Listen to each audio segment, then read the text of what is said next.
Hey pilots, this is Craig Gamma with Paraglider Service USA, and today we're going to go over the art of a perfect trim. Now, I didn't make this stuff up myself. I learned it from the factory, so let's go to the proper source here. Here's a Excel spreadsheet from Nova. This was designed by a mathematical engineer. The Excel is designed not only for the make, but the model, specific model, and specific size of glider. And it takes in consideration each and every line diameter. So when you do select a certain malleon loop for a riser main line, it knows exactly how much reduction in line length that's going to be, whether it's the inner A or the stabilo line or the outer C line. Each of those lines have different diameters, and it'll take that in consideration on whatever loop you choose. And so this is, very time-consuming setup for this Excel, but each and every Excel is made specific to the glider's model and size. And so what I've done is when I do other brands of paragliders, obviously I don't have this this luxury, but I have to make up my own Excel to do something similar. Now I can't incorporate. I'm not smart enough to incorporate all the individual line diameters specific to each make and model and size, but I will spend the time to lay out my Excel to mimic the line group layout. That's the next most important thing. And so the difference between Nova's Excel and mine is that once you've made the selections to change the lines and their lengths, you don't have to remeasure the glider. And if you do remeasure it, it's going to be just like you selected it. It's going to, and whereas in my Excel, I've done the line groups layout perfectly, so I can correlate everything specifically, but I do have to remeasure the glider to affirm that my selections are proper. That's the difference. So let's take a look at the professionals out here and how this works here. The things for tolerances are listed up here. You can see my big plus cursor here. These are the categories of importance. The main line tolerance is plus or minus 10 millimeters. Total line length is 50 millimeters. So when your glider shrinks lines shrink more than 50 millimeters, that means your harness is 50 millimeters closer to the canopy. And the factory allows plus or minus 50 millimeters. So your harness could be longer than factory spec, up to 50 millimeters, or shorter than factory spec, up to 50 millimeters, but no more. Anything beyond that, it's a new line set's required. The problem we have is shrinkage, for the most part, unless you're towed up often. Of course, you're going to have a little bit stretching to the lines, but you're never going to get it, plus 50. But I find gliders minus 90 millimeters. They're beyond their life expectancy there. So your lifespan for your line set is going to be up to minus 50 millimeters. And so you go beyond that, then there's no need to even do anything further. Just steering lines is which is your brakes or your tip steering line and paramotor. So plus or minus 25 millimeters symmetry tolerance from the right side, from the left side. The tolerance is 10 millimeters, plus or minus. And the most important thing is right here: pitch, brake, and pitch speed value. And what I'm talking about here, let's switch pages here. This is the crux. When you measure a paraglider, you're not matching the exact line. You're not bringing back to the exact factory line lengths, because lines shrink, and you can't get the exact numbers back again once the line starts to shrink. So it's called a relative trim. We're going to trim the glider. So factory spec is this zero line here, okay, on this charts. The zero line is factory spec. But when you get a glider brand new, it's not right there. There's too many lines to get perfectly, but they allow a tolerance of plus or minus 10 millimeters. So up to the red line here is plus 10 millimeters, and minus 10 millimeters is here. So when you get a glider from the factory, it's going to be in between those lines. When you trim a glider that's shrunk now, you can't match those lines. So what you do is you re-zero it. So I'll add plus 10 millimeters, plus 20 millimeters to all the results I have to see where the glider is in relationship to factory spec, so that I can balance out the rows and each individual line in exact relationship to what factory was for their numbers.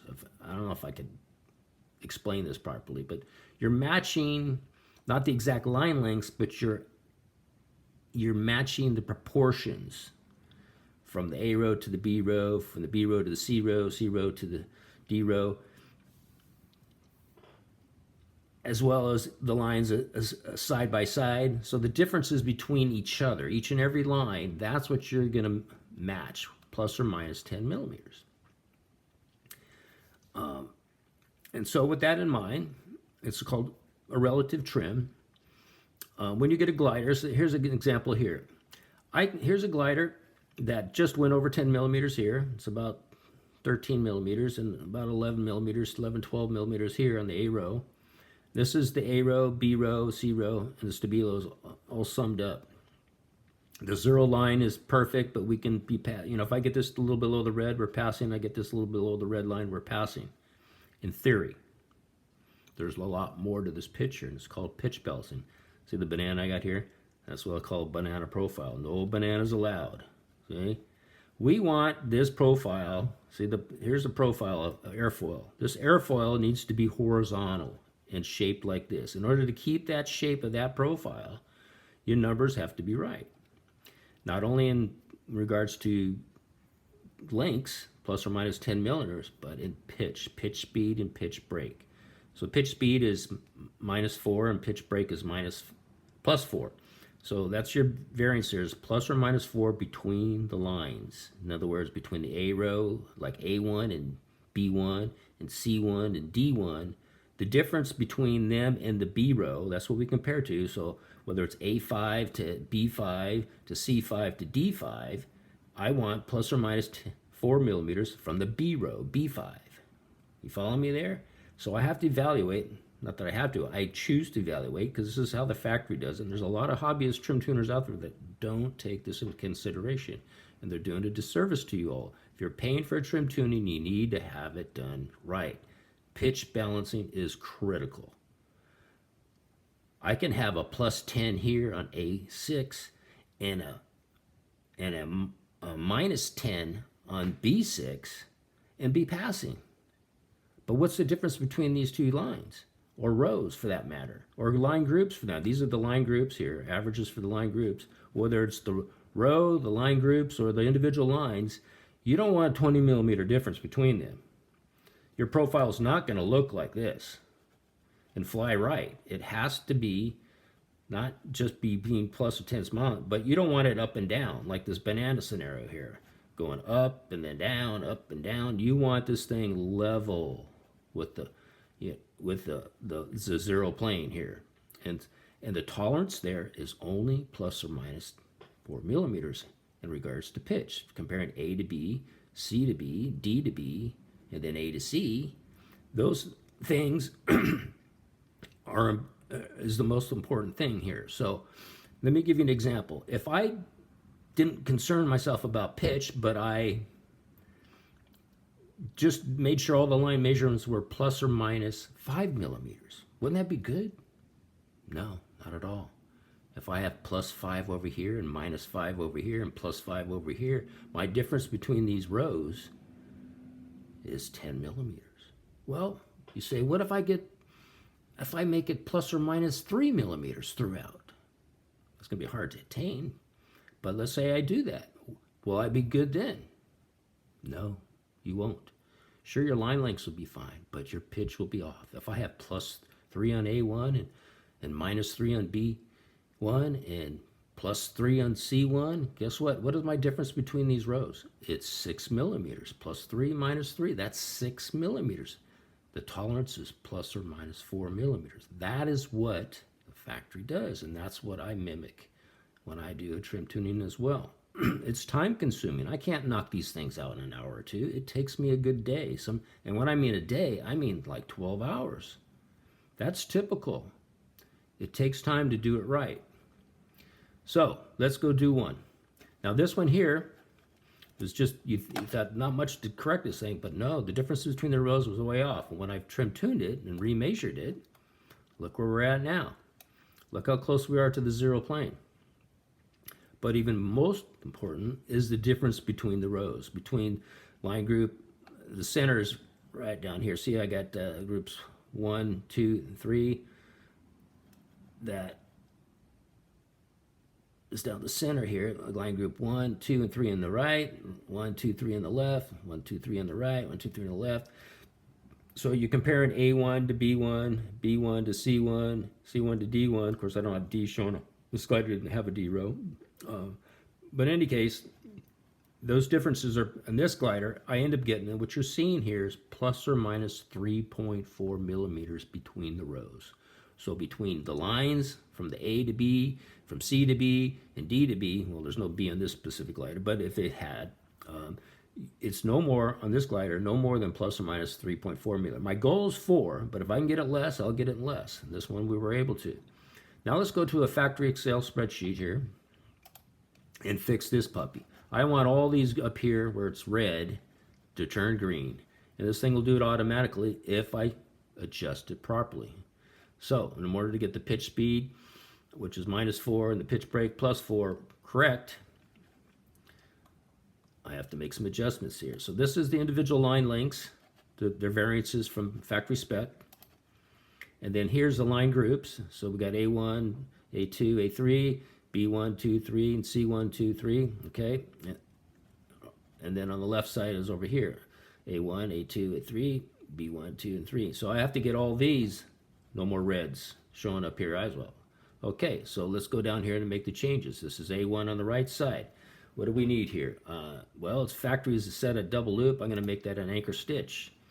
Let's see what we got here. Now let's change that. Let's go back. See the number here, 5? I'm going to make that anchor stitch, and the color goes away, and it makes it white. That means it needs more adjustment elsewhere in the relationship to it. You know, I don't expect you to figure out what I'm doing here, but watch what I do when I make these right. This needs to be an anchor stitch. This needs to be a single loop, which is over here. This needs to be anchor stitch. This needs to be double loop, which is always that. This needs to be a single loop, which goes to here. And then the C row, I need an AS anchor stitch there. And this is a double loop, and then I need a double loop in the stabilo here. See, the numbers are getting a little more greener here, less red. Okay, let's fix the left side now. I need an anchor stitch plus. I just know this from when I've done it before. I'm just putting down the numbers that are right. The B1 line group, I need anchor stitch plus, which is -13. On B2, I need just an anchor stitch, which is -4 millimeters. And over here, I need a single loop, which is +8. The C row, and that, look, see, we're getting more green here. Less red, more colors. But we still got all this red here we got to get rid of. So let's see what happens here. The C row, I need to make this an anchor stitch, which is -4. This an anchor stitch is -4, and this is a double loop. We should be good now. Yep, we are. We got green all across the board here. So line lengths are fine. Total line length, steering lines, symmetry between the sides, opposite right and side, and then the pitch. Pitch is okay. That's the hardest to attain. And now we are plus or minus 4 millimeters. This is our tolerance levels, and there's no more red. All my line groups are plus or minus 10 millimeters, but most importantly, the pitch between the rows, between each of these lines. So if I compare line group 1 here from the average of, see this beige color here, which is right here, line group 1, A1, A, see the A right there. This is the A row, B row is the yellow, and C row is the green. A1 is 1, and B1 is 2. The difference between that's only 2 millimeters. And this C row, between the B row, we got 4 millimeters. We're right at the threshold, but we're passing. Plus or minus 4 millimeters. We always compare vertically now. These line groups, and why are we doing that? We want this, what I was showing you earlier, the profile between A row, B row, C row, to keep this profile as most horizontal as you can get it. That's what you have to do number-wise. And so that's what we're doing here. I'm comparing these. -4 to 0, that's our threshold. We meet it. And -2 to the B row, that's only 2 millimeters difference. And so that's what I'm doing. I'm comparing these line group averages results with each row to make sure they're plus or minus 4 millimeters. So if we go to line group 3, on the right side. A1 is 2, B3 is 0, and C3 is 1. Well, I'm all within plus or minus 4 milliliters from the B row, so we have no red popping up, and so on and so forth. So I do, this is where the magic occurs. This is where I do the compare analysis. I've taken this a step further. I get gliders like this one, where, let me show you this puppy. I'm telling you, they're making this harder and harder. But they're trying to get more performance out of these gliders. And so what they're doing, you know, when you get these high B, this is a high B glider, this is a Maestro. And then there's the, you know, E and C gliders and the D gliders and the C gliders. They're putting more lines per line group. So I have here one main line feeding 3 lines on this side and 3 lines on that side on the canopy, but they're wide together, so that's 6 lines that one main line is controlling. Then over here in the second line group, I have same thing. I got 6 lines, 3 on this side and that side, wide together, so it's 6, 6. Only 2 main lines. Usually you got three line groups on the right and the left. Well, the Stabilo is usually the 4th, but they've combined them. And same here. Now, if now let me, if you bear with me, let's go to another glider here. Let's go to the Maestro 2. This is, it's really interesting here. Let's look at this puppy. I mean, this is another one where I got a D row in this puppy. This was before. Look, it's all passing except for the D row. It's a little low here, but everything else is passing line lengthwise. But look at the profile here. This is the line, broken down line groups for each row. I don't. It's nowhere near horizontal. It's up and down all over the place. We don't have something that's smooth enough to fly perfectly right. Now, after we trim tuned it, look where we're at now. Now we're within plus or minus 4 millimeters of each of the line groups between the rows. And look how close it is to the 0 line in comparison to this. This is, you know, between the red lines is passing. But, you know, like I said, you can make it plus or minus 3 millimeters, but you're going to have 6 millimeter difference between the rows, and you don't want that. This is what you want. Okay, but look at this line group layout. This is what I was getting to. We got a main line, C1, that feeds line group 1 and line group 2. And look at this. We got 8 lines on this side because it branches out to the D row, and 8 lines on this side, and they come together. We got 16 lines that are controlled by one main line. So if I make a Maillon loop change adjustment right there, it's affecting 16 lines. Do you think that those 16 lines are going to be in sync with each other as time goes on? They got different line diameters. They all shrink in varying degrees. They're going to be all over the board, and there's no way that I can make an adjustment here just by changing that main line to single loop, double loop, anchor stitch, whatever you choose there. It's going to change the whole gamut, and I will never need all of these chains, so what do I have to do? I split line groups now. Whether it's 16 lines, 8 lines, or 4 lines in a line group. In this case here on the A row, I have 3 main lines. This is 4 on the line group 1, 4 lines on the line group 2, and then I got 6 lines on line group 3. Much easier to deal with Maillon loop wise, but even then I can fine tune this even better if I split these line groups, and that's what I'm doing now on my spreadsheets. I break it down so I do the line group average on A1, A2, A3, 4 is a separate line group, A5 and 6 is another line group, A7, 8 is another line group, and so I compare line group A1, A2 to line group B1, B2, to C1 and C2, instead of going, you know, A1 through 4 compared to B1 through 4, C1 through 4, and D1 through 4. That's a larger generalized trim tuning. I'm getting more specific now. I'm splitting them down the middle on each and every one, and comparing in smaller increments, more precise. So my adjustments can still come at the Maillon loops on the main lines, but I may be making adjustments on the mid lines. So I may be doing this 2A1, maybe doing a double loop there, or line core insert, just to change these two, but not these two, because these two are right. If I do a Maillon loop change, it's going to change all 4. Well, I don't need all 4. Maybe I only need 2. Maybe I only need 1. And there's quite a few isolated cases where it's just one line out of sync, in the line group. So I will do a line core insert or malleable loop at the line-to-line connection, or a line core insert in the line itself to shorten one line here and there. Those are rare cases, but they do happen. But what I'm trying to get at here is there's a lot of times I'll do adjustments in the midlines because the line groups are getting, like in this case here, on the A row, there are 4 lines per line group, 4, 4, 6, and then here we got 8. See, they wide together. I only got 2 main lines on the B row, B1 and B3, and of course the stabilo, but we don't count that for this scenario for pitch balancing. But see here, this comes together and it wides out to the line group 1 and line group 2. That's 8 lines. And down here, like I told you before, it's 16 lines. That's a whole slew lot of lines that are going to be affected by that main line. So again, I'm breaking it down. This one, I'm splitting it twice because if I do a change here, I may have to do a malleable loop or a line core insert in this midline that feeds these 4 lines. But then again, it may be too much. I might have to do it in this upper midline to change just 2 of the 4. Which is all grouped together as 8. So, you know, I'm just trying to say that the time it takes to do this right is worth the extra money you're going to pay for us to do it. I'm charging $250 for trim tuning now. It takes me 12 hours.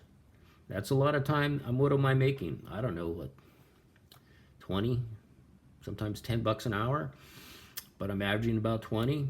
I mean, in today's world, that doesn't get you by.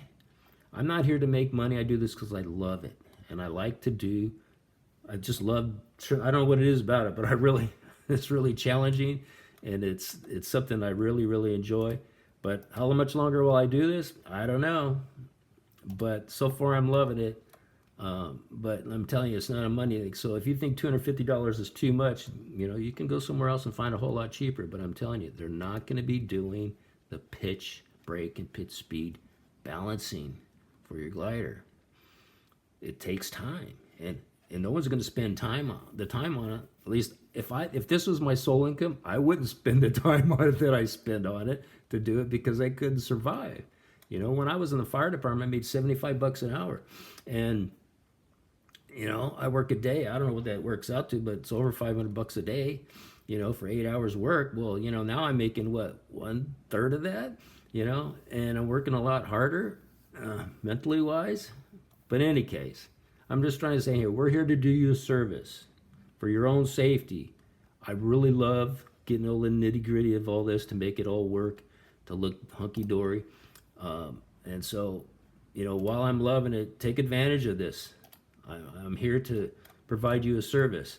I want your gliders not to look like this, all over up and down. I want your profile to be like this, nice and level. Look at those. The closer to the zero plane, the smaller the columns, the better the trim. You know, this is plus or minus 4 millimeters. This is what she looks like. You know, and occasionally I get plus or minus less, you know, like that one I showed you earlier. I got, what was it? It's this Maestro right here, this one. Oops, I'm already there. Yeah, this is plus or minus 3.4 millimeters. Look at that. That is sweet, sweet puppy. So anyhow, talk to you all later. Have fun out there, fly safe, and get your glider serviced.